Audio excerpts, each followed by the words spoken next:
I mind more to stop playing with my rings because one day I will hear pluff Yeah. Bloop. and going No, down into- we will hear, Phil and I will hear one plop, bloop, and then another big plop. Bloop. That's you jumping after the ring. No, We were live. no, ok, allora va bene. 3, 2, 1. But I would love that everyone that listening feel to kind of like ask questions and kind of like challenge. There's something in common about the world of entrepreneurship and the world of investment. They're all about going head first into uncertainty. There's nothing wrong with challenging people's opinion. We're in a free world. Let's challenge it, right? Yeah, let's debate it. Sam, Luca, summer is here. where are we? Basically, we are only 200 meters from the pool last time. But because it's sunny in Vancouver, the pool was full of people. Yeah. And we would hear more splash than anything else. So we decided to come outside and enjoy the nice weather. This is a beautiful seawall that we have close to our place. Yeah. We first met going on walks Yeah. on this pathway together, talking about business, talking about venture, private equity. Yeah, we saw Ling actually going bankrupt twice. Yes, that restaurant. Yeah. That whoever picks that restaurant goes Yeah, bankrupt for 6 some months. reason. Yeah, 6 months. Well, they should actually be guests at the Game of Capital. We should teach them how to build their business there. Something is definitely wrong with that location. Or the business. Ah. Yeah. And I thought that actually in the summer, the last time we spoke about preparing for the new wave. Yeah. And I said, well, I'm actually ready to raise Series A. Okay, that's exciting. And so you and I always talk about pitch decks with the people that we advise, that we help, that we have chat with. And we saw many of them like miserably failing because they don't know what a pitch deck is. They cannot formulate their idea, Or what to put in it. Let's say that they don't teach you at school how to build a business. And so I said, why don't we chat about pitch deck? And yesterday, when we were supposed to record, we actually spent the whole time looking at Talking about my pitch deck. Yeah, yeah. Yeah.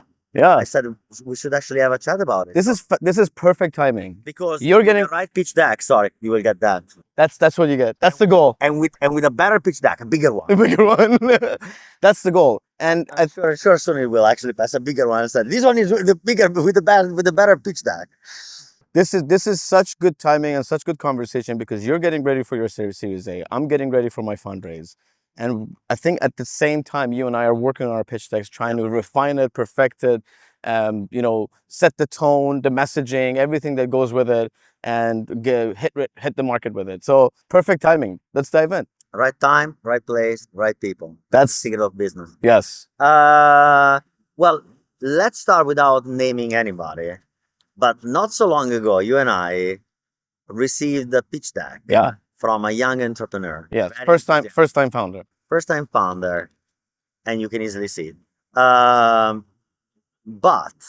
the first thing that we noticed looking at the pitch deck is that what didn't really come out was the reason why his idea was better than others and why it would be actually compelling to invest. Yeah. So, and that was the first thing that for us was like, dude, you need to fix this. I don't think you and I even communicated to each other. As soon as we saw each other, I brought up the pitch deck. Both of us had the exact same expression. So that pitch deck created the exact same feeling between you and I. And we weren't even looking at investment. We were just looking to advise and help and improve, right? Yeah. And give feedback. We had the exact same feeling. And that's the job of a pitch deck, to create this feeling inside you. Correct. Right? Correct. So that you can be either compelled, trust, or get excited, or just say no. No is the easiest. Yeah, and I think... And it's the laziest. I think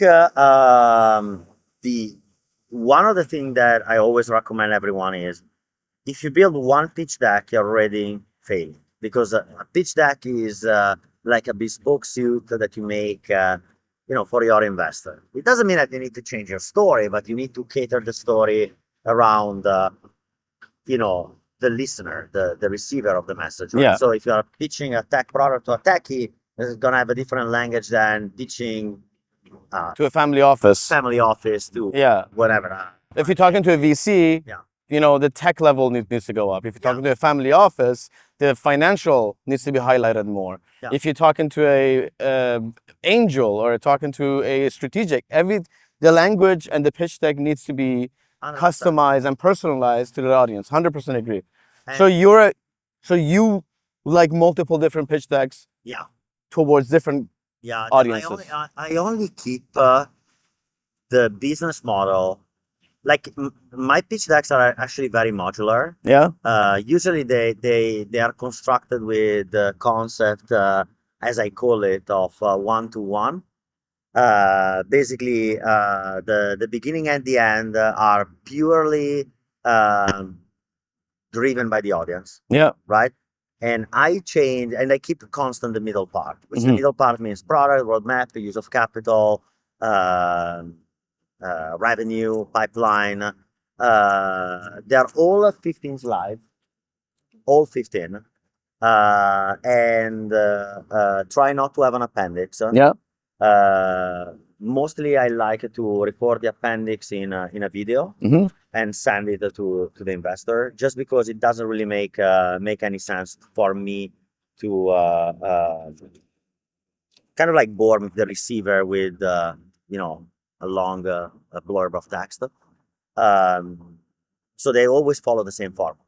What's the target length you're looking for? Are you part of the school that thinks about the shorter the pitch deck, the better, or the more informative, the better?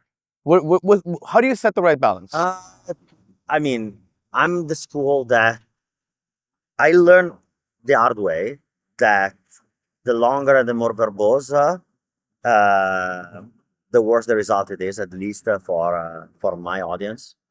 Um, if I was in consultancy, I would probably have like a 50 slide deck with like density of 98% of the slide, font 0.8, so I need to use a magnifying lens to actually see it.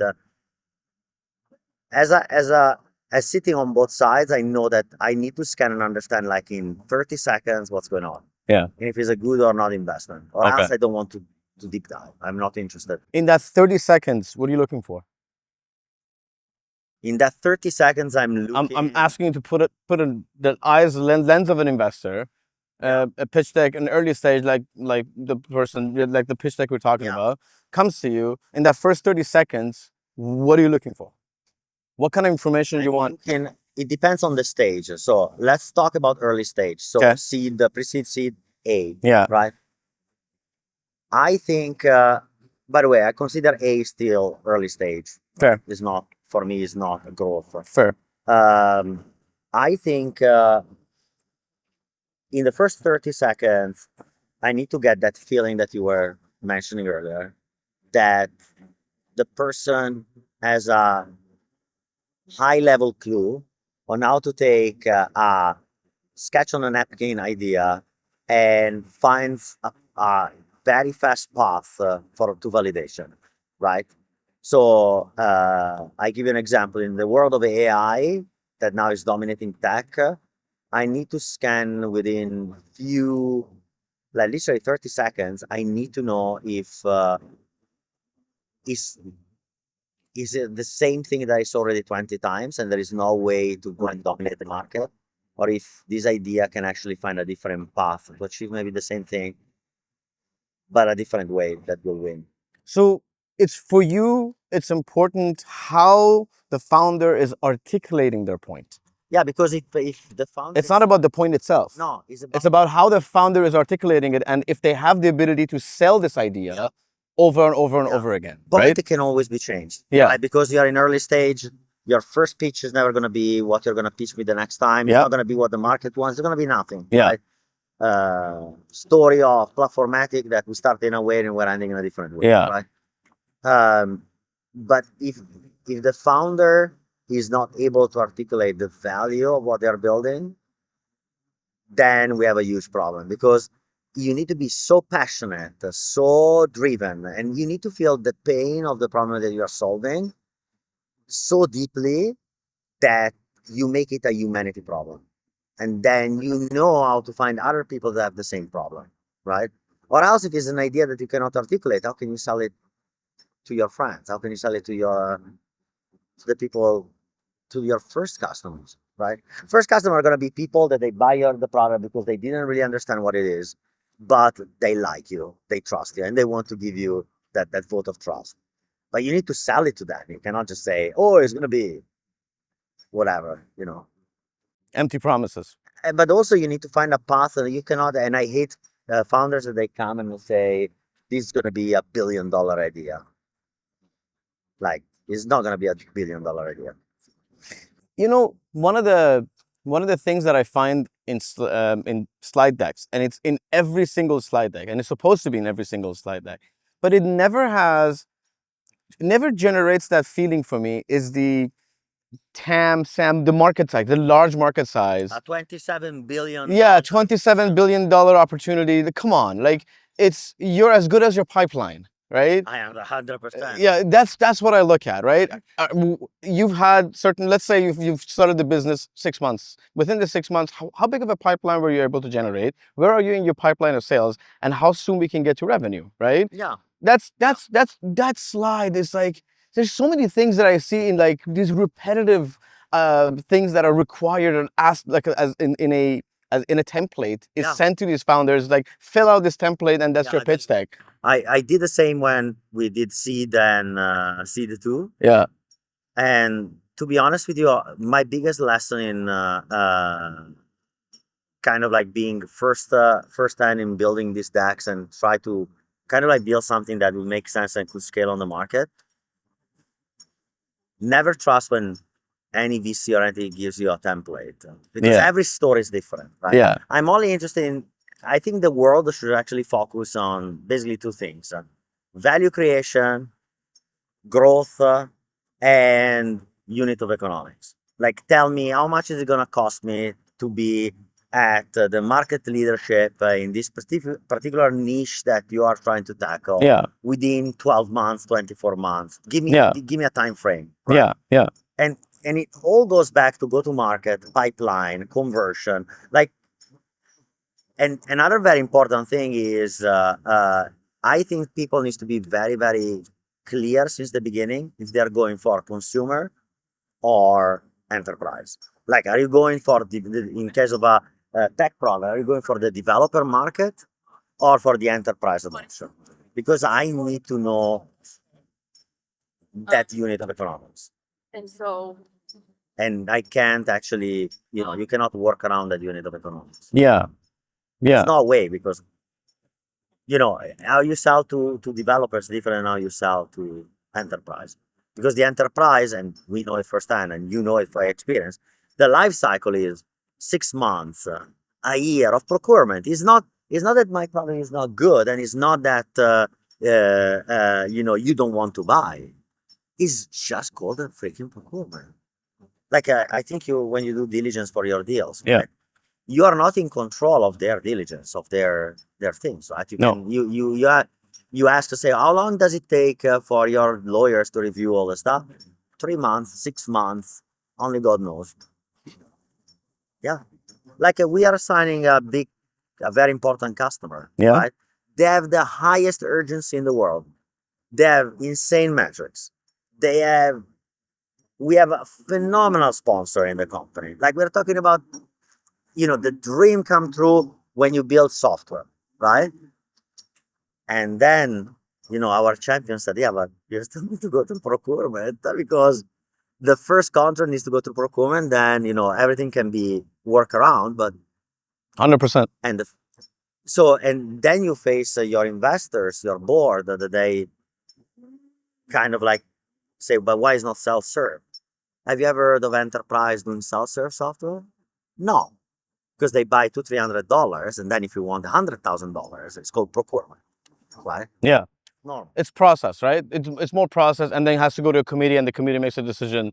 And I think that's actually It's probably, enterprise but size. that's what I would actually focus when you build a tech product or you build anything that has this kind of like fork. Yeah. In your pitch deck, this thing needs to be very, very clear, because the money that you're getting doesn't need to come with, a sword pending on your head, say, it's not going fast enough, well, if you can change the process of enterprise, please help me. That could be a good idea for startups. But I know that all procurement startup fail. So, uh, but no, I'm a big fan of like short, lean, fast, very Minimal, minimal. minimal information, Yeah, and leave the rest of it for questions, right? correct. Leave questions in their mind so they can come ask you. Absolutely, because the question is the only way you're gonna get a follow up. That's the whole point of the pitch deck. It's to get you a meeting, Is get the meeting. right? I, It's not supposed to sell on your zero. behalf, And right? please don't read me the freaking pitch deck when you. Yeah. Don't flip through it. Don't read it through I it. don't Yeah. care. Yeah. Like generally speaking, even if a VC say, "Oh, let's walk through a pitch deck," Just have a you conversation. didn't do your freaking homework. I'm not interested because you're gonna get somebody that will sit on your board Yeah. and will be just as useless as used paper. Nothing. Gotcha. Just that's another lesson learned. Gotcha. Gotcha. Always find people that they have that kind of like click. And I think the pitch deck is both ways, right? It's not only for you to get money Yeah. because money doesn't come for free. Remember, right? Yeah. Comes with questions, it comes with responsibilities, and you want to have people that they are actively participating into your idea Yeah. and business, and not that they are just like giving you money. For that, there are banks. Yeah. You can get rid of them when you want because they just care about their money. Yeah. You have no responsibility in terms of like justifying anything because they only care about getting the return. Yeah. It's very transactional. They don't give you ideas. No, that's the whole point. Okay. Very good. Very good. Very good feedback. Now let's talk about design. I know you are a stickler for design, for good design, minimal design. What effect does a good design versus a bad design have on you? Does it give you a tell about the taste of the founder, Yeah, right? yeah. And their branding ability? I think like you and I have this habit of sending each other stuff to get feedback off of each other, and I get the best feedbacks from my pitch decks from you, right? And the first thing you notice, the first thing you've ever given me feedback on is like, oh, I don't like this design. You should change this layout. You should change the colors. I don't like this text size. You're such a stickler for that. And talk to me about that. What does that generate for you when you see something that is not in your eyes proper design? It goes back into storytelling. If you don't pay attention in the design, in the communication layer, Yeah. then what can I expect? And trust me, I spoke with plenty of VCs and so on. I said, oh, I don't care about design because Mark Zuckerberg didn't have this thing. Okay, well, I'm telling you the truth. I know Mark Zuckerberg's story, Elon Musk, everyone knows these stories, right? They are a handful or probably two handsful out of millions of attempts. And the real attempts that they stick are the one where the attention for design communication is insane. And there's a strict correlation. I give you an example. Our competitor, if you want, or our other side of the medal is a company called Vercel. And their sophistication in the design, their cleanness, their consistency with their brand book, the language that they speak, it's extremely consistent, harmonized, so much that you can pick anything that they write or they post, and you have the feeling to be into a story, right? And to me, that's actually the interesting and very important part of a pitch or marketing material. It's that attention to detail, right? And then it reflects into their product, Yeah. right? Yeah.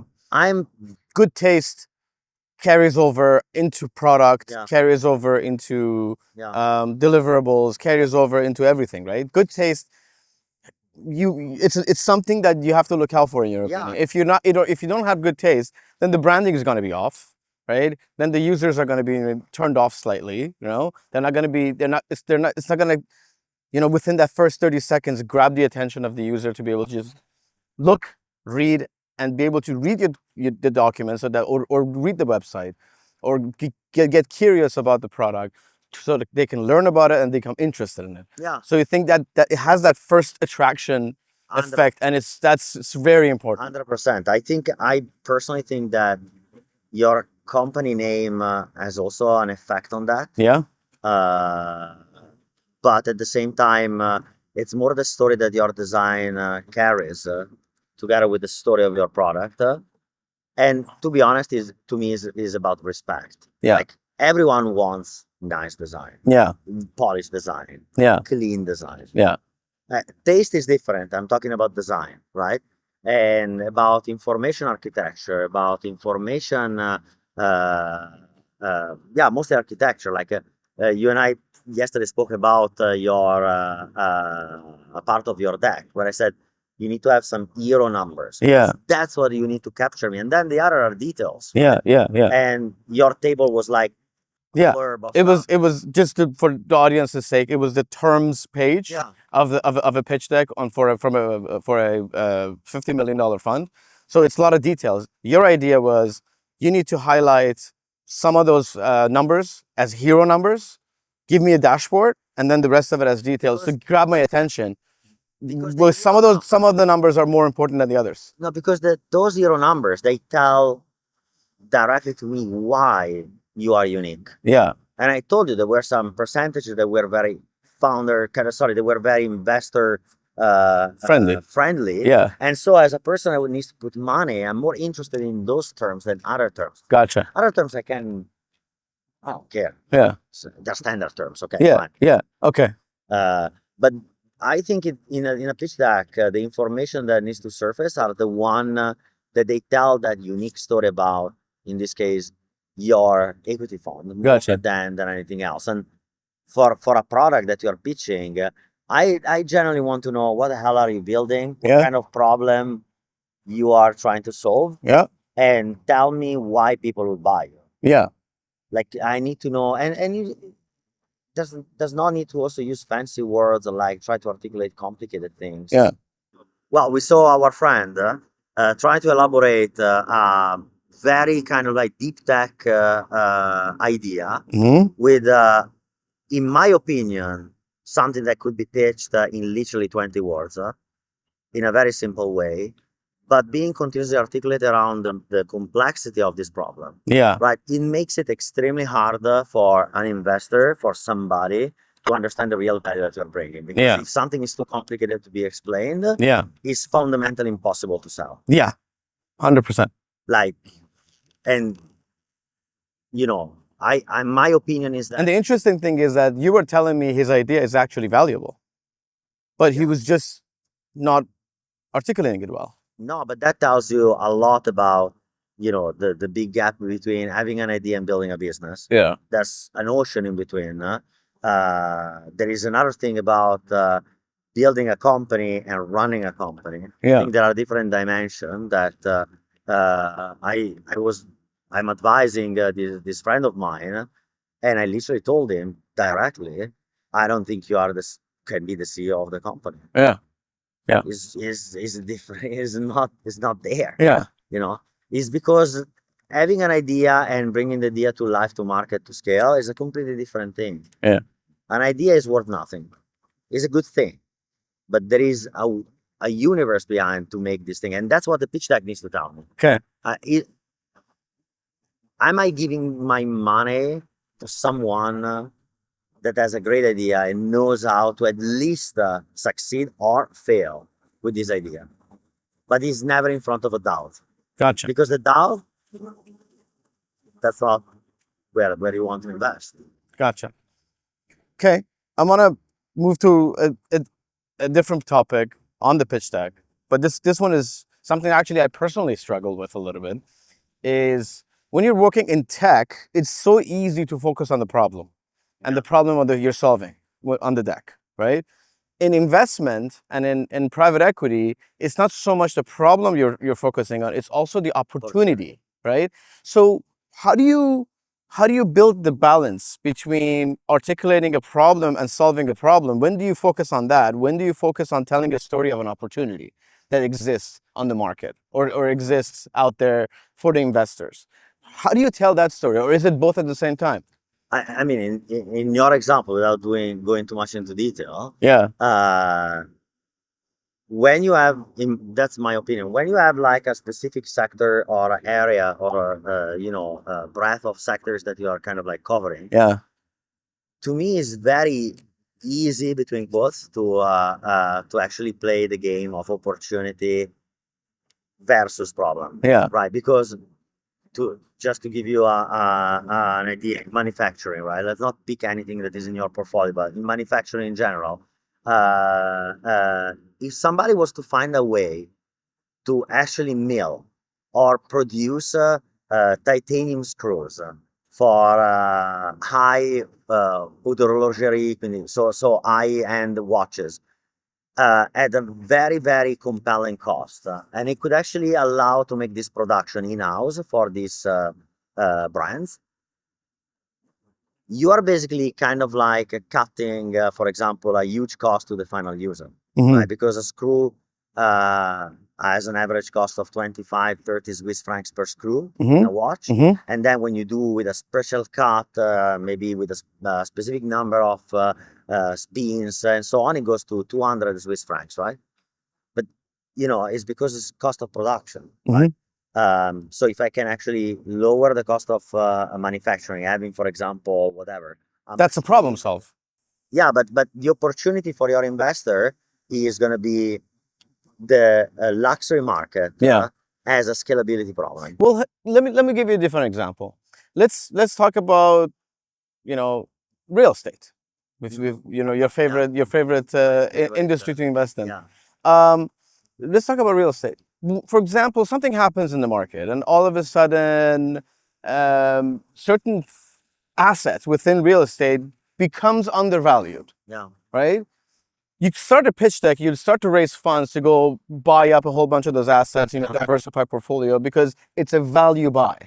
So that's an opportunity. Yeah. That's not a problem you're solving, right? There's also a problem. So that pitch deck is talking about that opportunity versus solving a problem. Yeah. So much in tech is always talked about, or investors or tech investors talk about what's the actual problem you're solving. True. But it's not always a problem you're solving. Sometimes you're just tapping into an opportunistic market. True. But for example, for an LP in a VC fund, the VC fund is going to say the opportunity is the growth of AI and the immense amount of AI demand that the enterprise will have, because the problem that we see in the enterprise market is delivery and time to market. Gotcha. Right? Yeah. So they reverse engineer the process of value creation to the end user back to the opportunity to them. And I think the same should be for you when you go and fundraise for your fund. It's just the opportunity of this real estate at a cheaper price represent a problem for someone else. Yeah.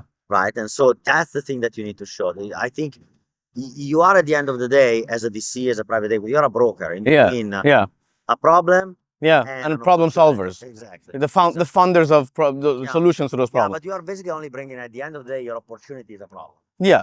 It's not more than a problem. So your advice is, even though if it's an opportunistic market, still opportunities go hand in hand with problems. 100%. And you should still articulate a certain problem that opportunity or that act of investment is going to solve. I use this example many times, right? It's like going to the dentist. Okay. Right? I was there yesterday. You see, prevention is at the core, of avoiding to have your teeth rotten. Right? But until your tooth doesn't hurt, you don't go to the dentist, or if the dentist doesn't put an appointment in your calendar, right? Is our mind function? It's all about fear and problems. Opportunities, they are driven by foreseeing fear. That's the only thing. Like that, I think that the better you articulate the problem, the more traction you're gonna get in getting money, because the problem is about empathy. Opportunity, there is no empathy. Opportunity is zero. Opportunity is greed. Opportunity is not money. The real thing is problems, because problems, they create empathy in the conversation with your investor and so on. That's why I say the first that's the emotional connection. The part are the most important in my deck, because they show that they have a connection with people. I got this sentence from the former CEO and founder of a company in the Netherlands called Brand Loyalty. And we were on this trip to Geneva, and I asked him how he could actually become a billionaire without even going to school. He never finished, I think, middle school. Or he finished middle school, never went to high school. And he actually told me, you get to their heart before getting to their wallet.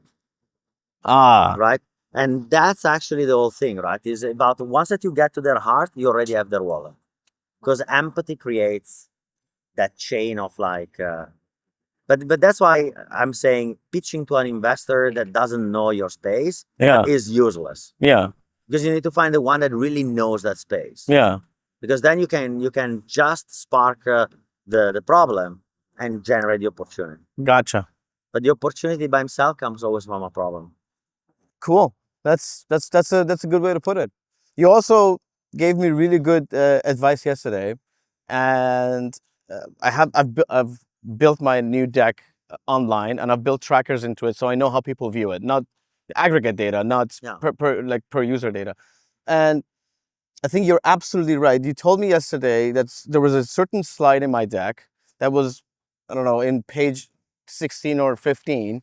And you said this is one of the most important slides. This is a slide I definitely want to see if I'm checking out your deck. I want to see how much pipeline, what your pipeline is, why is it so deep in your deck? So bring your important slides in front. You know, especially the first 6 slides need to be holding the most important slides in your deck, because the viewership absolutely drops off. Because no, they start doing that. Next. Next. And you want to capture that. Yeah, absolutely. As you go deeper into the deck, the viewership drops off. The viewers drop off, right? People, really pay attention to the first 5 or 6, maximum 7 pages of a pitch deck. You're absolutely right on that one. But the thing is, like in your case, right?